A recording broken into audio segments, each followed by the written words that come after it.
Seguimos avanzando en la hora de cierre, pasan 23 minutos de las 19 y ya recibimos aquí en estudios a Fernando Pereira, presidente del Frente Amplio. ¿Cómo está, Pereira? Bienvenido. Un placer estar con ustedes, como siempre. Gracias por acompañarnos. ¿Pudo escuchar algo de la conferencia? Me imagino que venía en viaje a la radio. Hoy estuve en Capilla del Sauce y bueno, parece cerca, que son 200 kilómetros. Estuvimos 2 o 3 horas con Marcos Carámbula, después vine y terminé una reunión con el FOP, que es la organización de la campaña y lo propagandístico, la difusión de la campaña. Así que escuché muy poco, pero ni bien termine la jornada, obviamente lo voy a escuchar. Yo respeto al presidente y claramente tengo que saber qué está pensando, aunque muchas veces ya lo ha dicho,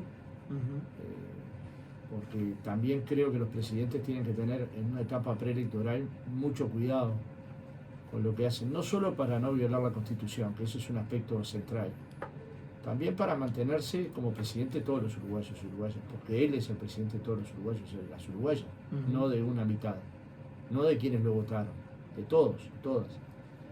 Y por momentos se pierden. ¿No le hace ruido que haga una conferencia sobre esta temática? En principio, ¿sí? No, en principio no analizó no, el contenido. no, porque hay una ley que el gobierno aprobó. Yo creo que el plebiscito no habla de esa ley. En todo caso cambia, modifica aspectos de esa ley, pero también de la ley 16.713 del año 96.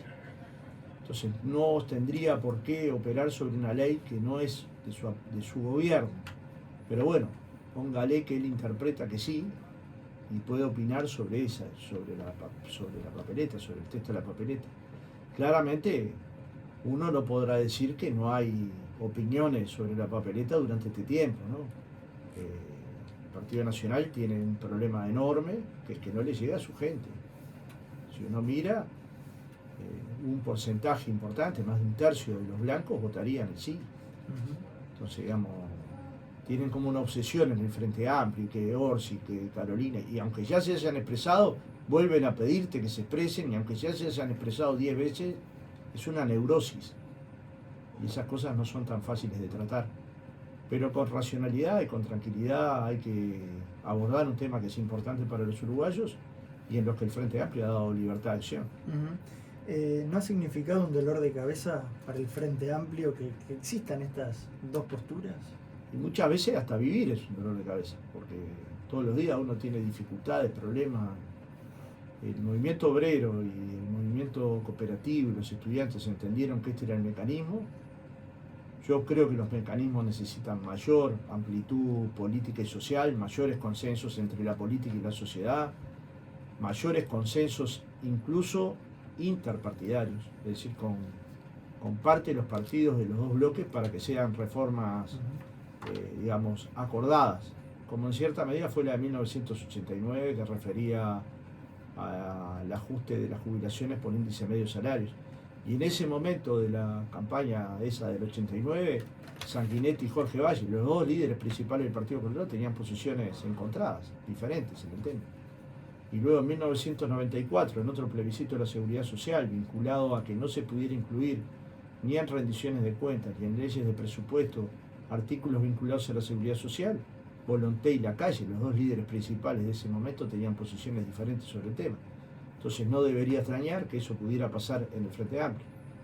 Hoy tenemos posiciones diferentes. Muchos sostenemos que esta reforma no es el camino, aunque entendemos que muchos aspectos son compartibles, como la edad jubilatoria, como el salario mínimo. Creemos que hay otros temas que hay que trabajarlos más en un acuerdo multipartidario y social. Y bueno, por eso yo soy muy hincha del diálogo social, como lo fui desde siempre.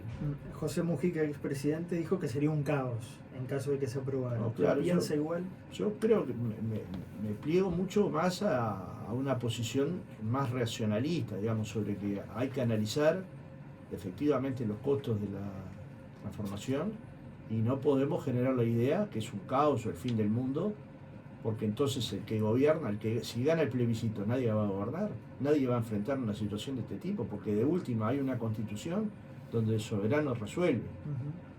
Digamos, si el soberano resuelve que no, este problema nos va a estar encima de la mesa.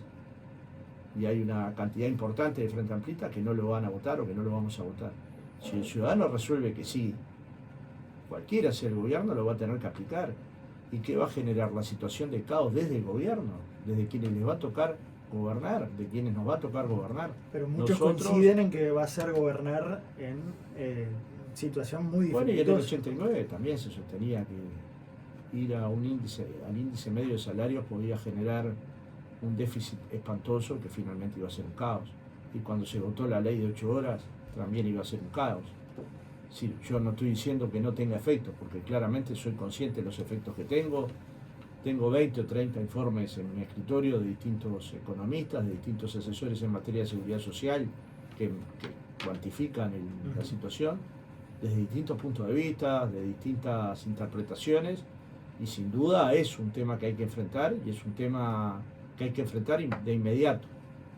Pero como bien estaba diciendo la calle ahora en la pregunta, no es un tema que cae al otro día de votado el plebiscito, esto cae varios años después. Entonces tiene que haber un tiempo en donde el gobierno se prepare para de alguna manera evitar los que podrían ser prejuicios y tratar de que el país salga adelante. Pero insisto, yo parto de la base, yo voto, no la voy a votar, no la voy a votar. Pero respeto mucho a quienes creen que este es el mecanismo. Los respeto porque los conozco, sé que quieren lo mejor para Uruguay. Luego, no me parece que este sea el camino. Sí comparto varios de los aspectos que ahí mencionan, como la jubilación a los 60 y que se pueda estimular, digamos, la permanencia en el trabajo, porque hay ramas de actividad que son muy duras, como la de frigoríficas, como la de la construcción, como la del trabajo doméstico, como la de los peones rurales, como otra serie de actividades que son muy duras para pensar post 60 años, y además hay una brecha enorme entre el que se pierde el trabajo en 55, 57, 59 y llegar a 65 años. Es una brecha muy grande que va a hacer pasar a muchos veteranos mal. Entonces, digamos, que uno promueva jubilarse más tardíamente porque efectivamente la gente tiene una mayor expectativa de vida, muy bien. Pero después lo otro, si el salario mínimo tiene que aumentar, no hay duda que tiene que aumentar. Durante los gobiernos del Frente Amplio la jubilación mínima se triplicó. Y si la práctica del gobierno de la calle Pou hubiera sido la del Frente Amplio, hoy un jubilado estaría a 1.000 pesos del salario mínimo nacional. Simplemente que los adelantos que hizo la calle cada julio se los quitó a los jubilados y pensionistas en enero, cosa que no hacía el Frente Amplio. Entonces, de alguna manera también tener políticas activas para acercar las jubilaciones y pensiones mínimas a poder comer, a poder alimentarse es fundamental. ¿Quién no va a estar de acuerdo con esto? Luego el tema del ahorro individual es más delicado, porque bueno, hay economistas que plantean que generan dificultades de otro tipo, pero bueno, esto lo va a decidir el pueblo uruguayo, ¿no? Yo tengo mi posición, si la expreso concomitantemente con la fórmula, podría hacerme el distraído, pero no lo he hecho, ni ahora ni casi nunca. Pero respeto mucho la decisión que tomó el Frente Amplio porque es un tema verdaderamente polémico. Si usted hubiera sido presidente del PIT-CNT, ¿hubiera buscado los mecanismos internos para desactivar esa instancia? No configuro eso porque no lo fui, no lo era, y los que fueron los que tomaron esta decisión, y a mí me parece que eso está muy bien. Porque yo he escuchado, si estaba Pereira, quizás no pasaba esto, bueno, pero quizás usted también lo escuchó. Yo lo he escuchado, sí, pero quienes dirigen son quienes quedan, y yo a todos ellos los respeto, los conozco, sé la capacidad que tienen, y tomaron una decisión. A mí me podrá gustar o no, como tantas que se tomaron cuando yo estaba en la conducción, que muchas no me gustaban, y asumía que era la posición de todo un colectivo. De todas maneras, digamos, tiene derecho una organización a ejercer la democracia directa. Tiene derecho luego de haber juntado 400.000 firmas. Tiene derecho luego que la Corte Electoral verificara que las firmas estaban bien. Y en tanto eso es así, tienen derecho, yo me sumo a la posición de O'Donnell. Tiene efectos, no hay por qué ocultarlos, son distintos los efectos de acuerdo a quien los evalúe, y no es el fin del mundo, no se termina el mundo. ¿Dónde se siente más cómodo? ¿Como presidente del Frente Amplio o cuando era presidente del PIT-CNT? Y bueno, donde estoy me siento muy cómodo, y me sentí muy cómodo cuando estaba en el PIT. Yo no renuncio a mi vocación sindical ni al amor que siento por esa vocación, por los trabajadores, por la justicia social, por la defensa de la vida, del trabajo, del humanismo, de pensar en el otro el sentido de la vida, decía Perico Pérez Aguirre, ¿no? Porque la vida tiene un sentido y hay que ayudar a dárselo. Y las organizaciones colectivistas, como el PIT-CNT, como FUPA, como la FEU, como Madres y Familiares, como tantas otras entidades vinculadas al ambientalismo, lo que generan es un sentido a la vida. Es vivir para transformar, para cuidar, para proteger, para generar justicia social, para... Eso la actividad sindical te lo da y te lo da mucho. Yo no me da la vida, viva lo que viva, para agradecerle todo lo que el movimiento sindical me dio a mí. ¿Y en qué se diferencia con un partido político? Bueno, es totalmente distinto, eso que dicen. Es totalmente distinto. Totalmente distinto.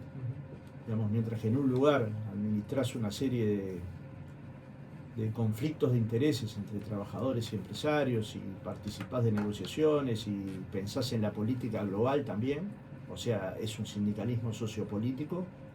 En un partido político pensás en cómo transformar la realidad en lo concreto, porque te puede tocar gobernar, como creo que va a ser el caso, y tenés que cambiarle la vida a la gente. En el otro caso, vos no vas a gobernar, tenés que ser la presión sobre el gobierno, la presión en la negociación colectiva o en otros temas, es completamente distinto. Yo de verdad que siento que estaba preparado, pero básicamente porque siempre tuve un interés muy importante por la política. Pero no se puede pensar que solo por ser sindicalista se está preparado para entrar a un partido político. Es decir, si no se le da seguimiento a la temática política, si no se le da seguimiento a decodificar cómo funcionan los partidos y con qué lógica, pero hay cosas que sí te ayudan. Yo fui siempre un surcidor dentro del PIT-CNT. Negociación, ¿no? Un negociador, bueno, eso me ayuda mucho. Y el compañero que es mi secretario político, que es de las personas que yo tengo mayor confianza, Daniel Mariño, también viene de la misma lógica, de tejer y de surcir. Así que considero que en ese sentido le hemos dado al Frente Amplio una cohesión que tiene que ver con una práctica política también aprendida y en el movimiento sindical, que supongo que es lo que le pasa a Ripoll en otras áreas, aunque le hagan jugar fuera de puesto, ¿no? ¿Usted cree que está fuera de puesto, Ripoll? Y bueno, alguien que descalifica la actividad sindical y dice que no es compatible con la actividad política, está haciendo política, dígame si no está fuera de puesto. No es solo los archivos, porque ella dice una cosa que es complicada de sostener. Yo muchas veces perdí en mi sindicato y tuve que dar la posición del sindicato, o en la central, pero no perdí todas las votaciones de mi vida. Le diría que gané el 99% de las votaciones. Entonces, que alguien que dirige el sindicato durante una década, cada cosa que tenga que explicar, la explique diciendo esto lo votó el sindicato, pero lo que tendría que decir, ¿qué votó usted? Porque yo las veces que voté en contra de una posición, luego dije, esto es lo que piensa el PIT, yo voté esto otro. Y ya no puede decir eso porque votó contra esta reforma de la seguridad social, contra ir al plebiscito. Se lo votó. Ella no puede decir esta porque ella votó ir contra toda la LUC. Ella la votó, considerando que la ley era toda pésima, no los 135 artículos, toda la ley es pésima. Entonces, a veces me parece que la mandan a jugar en un lugar equivocado, y bueno, viniendo de la FLUF no me extraña nada, porque si puede romper un documento público, si puede romper un expediente donde se dice que un narcotraficante es pesado y peligroso, que me va a extrañar que asesore de esta manera de hacer política, que es bastante dañina, ¿no? Vamos a ingresar en la campaña en sí. ¿Piensa en Seregni o en Vázquez cuando está en situaciones complejas vinculado a su rol de presidente del Frente Amplio? ¿Cómo actuarían ellos? ¿Eso está presente en algún momento? Los leo mucho y con Tabaré compartí una parte de mi vida muy importante entre 2005 y 2019. Antes de 2005 lo conocía cuando fue intendente, pero después de 2005 tuvimos un vínculo cercano, yo diría que de compañero cercano, con quien se podía hablar, con quien se podía acordar y con quien se podía discrepar.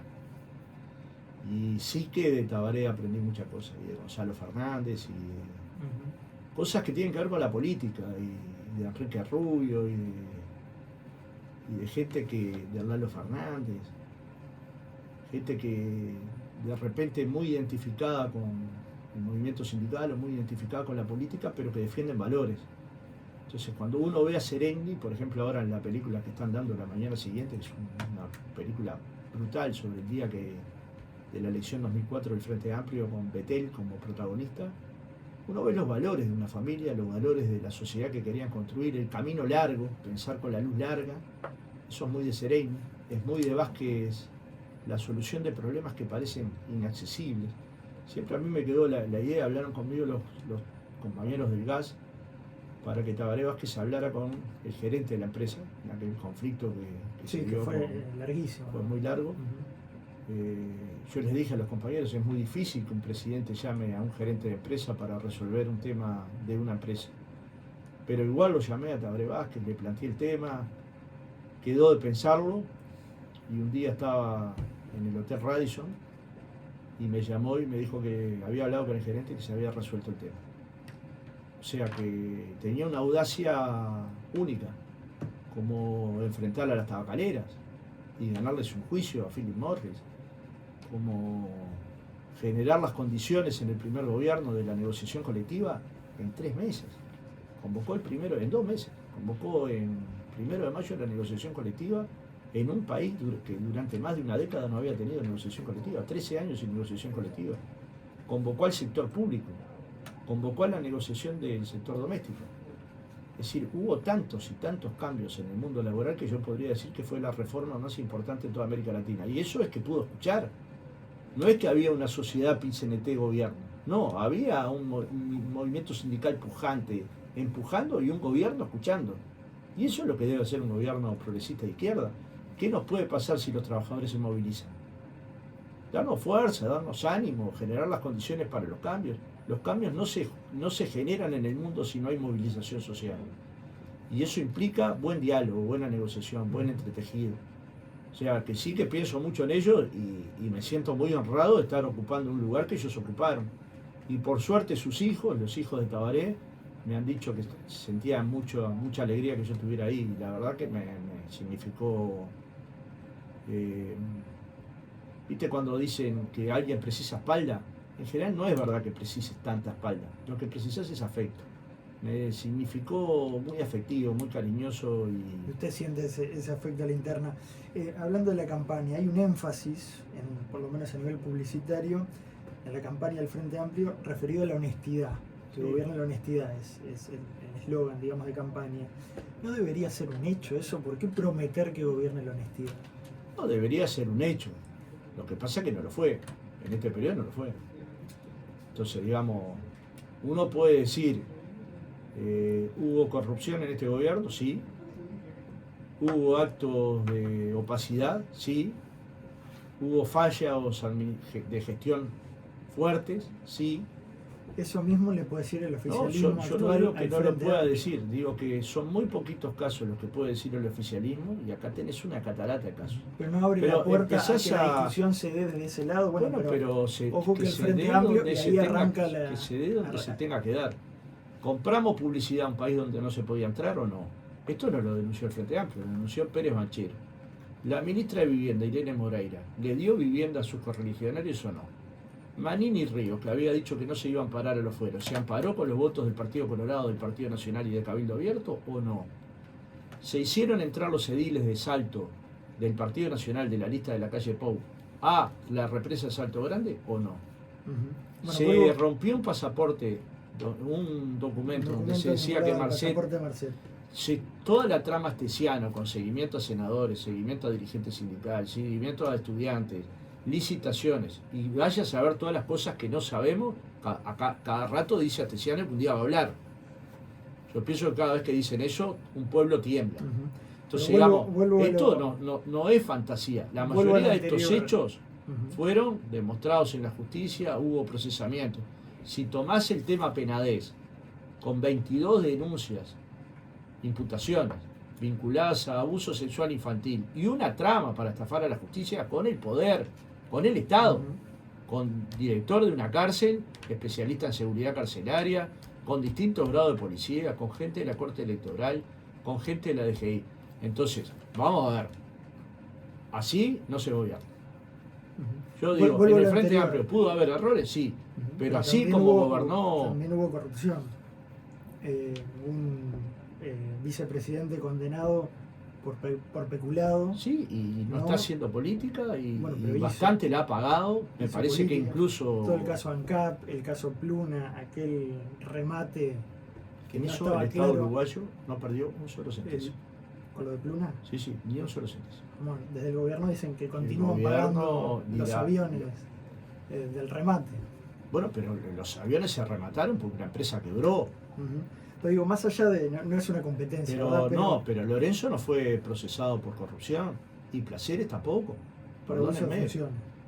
En el caso de Lorenzo, por abuso de funciones, que es un delito que todo el sistema político está de acuerdo en derogar. Todos. Ujú. Porque es muy subjetiva, que es un abuso y que no. Bueno, pero hubo Por ejemplo, el hubo puerto se opacidad decidió en que no era un abuso. se puede decir que hubo opacidad, o mismo con los Sí, negocios sí. en Venezuela, que no, Yo no está claro. No, Pero los digo, negocios no- en Venezuela están claros. Hubo mucha gente que hizo dinero con los negocios en Venezuela y hubo, sobre el final de la negociación, problemas para cobrarles por la situación de Venezuela. Pero cuando se plantea esto como si fuera una cosa pura, nosotros no le debemos nada a Venezuela. Sobre el caso Charles Carrera, usted calificó como responsable y valiente Sin duda. al senador ahora renunciante y lo respaldó. ¿No actuó igual a lo que usted criticaba de sus adversarios cuando No, defendían a porque alguien yo por qué se digo va que a es valiente, enfrentar a la porque va a ir a la justicia. No digo es valiente, porque obviamente el Frente Amplio tenía votos para darle el fuero. Ujú. Y si la justicia lo condena, Y si la justicia va a lo condena, quedar- igual va a seguir siendo valiente. usted va a quedar respaldando a una No, persona porque condenada. yo sigo creyendo que éticamente no actuó mal. Si a usted le llega, es secretario del Ministerio del Interior, le llega un pedido del Instituto de Derechos Humanos, del diputado José Carlos Cardoso del Partido Nacional, de la familia Hernández que tenía una persona herida de una bala de un policía, presuntamente, y que necesitaba atención médica urgente que no se le estaba dando, Ujú. y que necesitaba poder comer. Y usted actúa de forma humanitaria, como dice el propio fallo fiscal. Pero contravino, aparentemente. Bueno, pero si normativa, contravino, pagará. leyes. Pero eso no le quita ni la valentía ni la decisión humanitaria. Ninguna de las dos cosas le quita. Que es sobre lo que yo me expresé. Luego la justicia tiene que actuar de acuerdo a lo que opine el fiscal y luego lo que opine la justicia. Pero yo siento por Charles no solo afecto, sino que siento que hicieron en ese caso lo que cualquiera de nosotros hubiera hecho y lo tendría que pagar tal vez. Pero tener una persona cuadriplégica, sin ninguna atención médica, habiendo sido herido presuntamente por la bala de un policía, no es algo que a un militante de izquierda le pase por el costado. Luego, si se pudiera haber actuado de otra manera, siempre se puede actuar de otra manera. Pero el camino que se eligió fue un camino humanista. Usted dígame, ¿en qué se favoreció Charles Carrera en esto? Ujú. En nada. En otro tema, la esposa se atendió también. Pero en el hospital como se policial. atendió Calabria, se atendió González, se atendió la calle Herrera, por lo que me dice se atendieron 22.000 personas distintas, no policías. Entonces, hay un ensañamiento con Carrera. Hay un ensañamiento a tal punto que traen a colación la atención de la ex esposa. Es una cosa que en Uruguay no se solía hacer.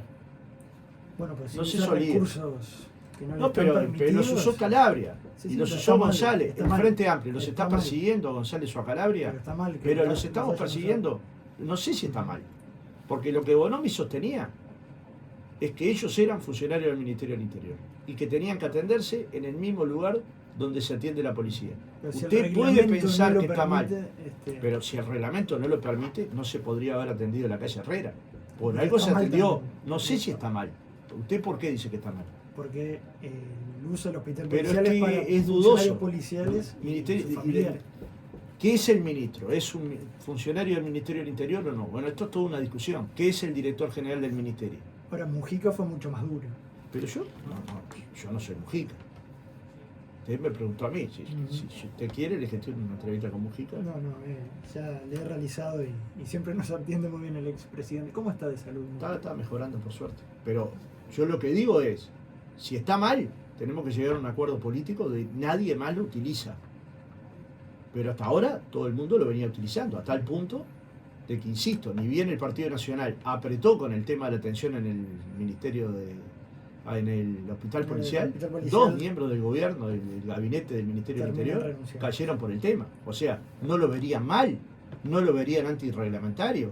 Alguien les habrá dicho que se podía hacer, como bien dijo Calabria, a quien yo tengo mucho respeto además, Ujú. como funcionario público, como servidor público, más allá de las diferencias políticas. Entonces no es que Calabria fue a atenderse ahí pensando que estaba violentando una norma. Seguramente hay una práctica que habilita este uso. Y bueno, algún día lo explicarán Calabria o González. ¿Cómo sigue la campaña del Frente Amplio? Aprovecho a preguntarle, ¿hay un programa final? Pues esa discusión también está. Es el único programa que hay. Se presentaron las ¿Usted bases conoce el programáticas. programa de la coalición de gobierno? No, cada partido tiene su... No, pero no va a gobernar ninguno de esos partidos solos. A ver, O sea, le voy a recordar esto. Si yo yo le hubiera traído, por separado, si yo le hubiera traído los programas del Partido Nacional, del Partido Colorado, del Cabildo Abierto de la elección pasada, tendríamos un toco así de hoja. Y ahí prometían 136 liceos, 50.000 viviendas, todo prometen, porque no es el programa que va a aprobarse. Con ese programa no va a gobernar nadie. ¿Con qué programa van a gobernar? Con el que lleguen a un acuerdo en los siguientes días de pasada la elección. Claro. Si llegaron a gobernar. Con lo cual, el único programa que hay hoy se llama Bases Programáticas del Frente Amplio. Son las bases programáticas. Son las únicas. Y después hay 200 medidas, de las cuales ya se han presentado 48 en Plaza de Toro, es decir, con la gente.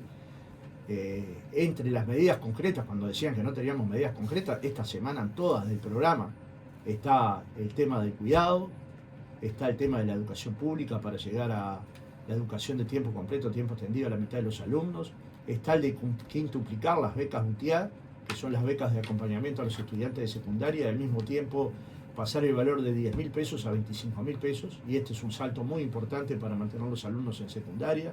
Hay una cantidad de medidas vinculadas a la seguridad pública, entre ellos el combate a las bandas criminales. Hay una cantidad de medidas vinculadas al desarrollo de algunas industrias vinculadas a la ciencia de la tecnología y la innovación, a la biomedicina. En materia de seguridad, por ejemplo, ¿cuáles son las claves del programa del Frente Amplio? Y bueno, hay varias. Pero está el fortalecimiento del PADO, está claramente identificar las 50 bandas criminales y atacarlas, está claramente fortalecer las fronteras, donde somos un colador, está claramente evitar el lavado de activos, donde somos un colador. No puede ser que un país de acopio de drogas, como hoy se demuestra que es el Uruguay, que llegan cargamentos a Amberes de 3.600 kilos, no tenga casi casos de lavado de activos. Entonces, digamos, hay que fortalecer la JUTEP, la CENACLAF, todo hay que fortalecer. Y al mismo tiempo contratar policías para atender esta situación de inseguridad que vive la sociedad uruguaya y que lo siente. Digamos, no vale de nada las palabras de Martinelli ni las mías si no resolvemos el problema de la gente. La gente tiene miedo de caminar por calles de pueblos que tienen 1.000 habitantes o 2.000 habitantes. Y ni le digo como una macro ciudad para el Uruguay como es Montevideo o como es la ciudad de la costa o como es Costa de Oro. Entonces, tenemos que tener claro que este es un problema y tenemos que tener claro que tenemos que enfrentarlo desde el punto de vista de la represión con estas bandas criminales y desde el punto de vista de la inserción social, que son políticas, y de la convivencia, que son políticas que tienen que acompañar, es decir, una política que tenga una doble mirada, una que atienda el problema de la urgencia, pero otra que piense en cómo reinsertar a los privados de libertad, en cómo darle formación dentro de la cárcel, en cómo darle oportunidad, en cómo sacarlos del hacinamiento en el que están, en el que nadie puede aprender nada, ni mejorar su calidad de vida en nada. Otra vez, Perico Pérez Aguirre, hay que darle sentido a la vida de esa persona. Hoy en la prisión no se le da sentido de vida a casi nadie. Esa es una parte muy pequeñita. Ahí hay una de las claves. ¿Se va a seguir presentando ministros? ¿Eso está en el horizonte? No está previsto. ¿O con O'Donnell fue la...? No, se entendió Yamandú que tenía que presentar a O'Donnell. Para nosotros es una noticia positiva en el sentido de que ya no se puede especular que no tenemos un equipo económico, porque cualquiera sabe que el equipo económico del Frente Amplio es muy fuerte, que los hombres y mujeres que cualquiera puede pensar son enormemente potentes. No quiero nombrar a nadie, pero cualquiera puede pensar en Vergara, cualquiera puede pensar en Álvaro García, cualquiera puede pensar en Laura Tavares, cualquiera puede pensar en Valcorba o en Polgar. Lo han criticado por su vínculo con los empresarios, por su rol. Pero después todo el mundo entendió que es el ministro. No hay fisuras en ese sentido en el Frente Amplio. La propia Constanza dijo una vez que Orsi lo eligió, es el ministro de todos. Y yo me parece que eso es correcto. Es decir, yo puedo tener diferencias con uno u otro compañero, más en un partido que tiene más de 1 millón de votos. Puedo tener una diferencia con un compañero. Lo que luego que se lauda hay que apoyar a ese compañero para... ¿Usted está convencido que el Frente Amplio obtiene mayorías parlamentarias? Yo estoy convencido que tenemos todas las condiciones para lograrlo y que depende de nosotros. Es decir, hoy tiene 44, en la encuesta cifra tiene 44% de intención de voto y disputa 13% de personas que son indecisas.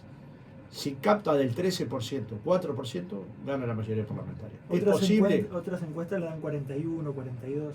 Pero en todas nos dan más que la coalición multicolor, en todas. Y como bien dijo usted, ellos van separados, con la cual las bancas se calculan de forma diferente. Frente hoy tiene enormes expectativas. ¿Qué tenemos que hacer? Puerta a puerta. De hecho, el 13 de octubre va a haber un puerta a puerta a nivel nacional. Es decir, va a estar probablemente 30.000 militantes golpeando la puerta de todos los vecinos del Uruguay para llegarle a la mayor cantidad e intentar construir la mayoría esa que tanto anhelamos para cambiar el Uruguay. Porque cuando el Frente llegó al gobierno, cambió el Uruguay. Entonces, de alguna manera, este trabajo capilar que se está haciendo a diario también tiene jalones. Hicimos el reemplazo el domingo, que fue imponente. El acto más grande de la campaña hasta ahora. Estamos preparando el acto final, que pasó para el 22 porque clasificó Peñarol a la semifinal, cosa que a mí me alegra. ¿A usted le agrada? ¿Dónde va a ser el acto? Lo estamos terminando de la final. Bien.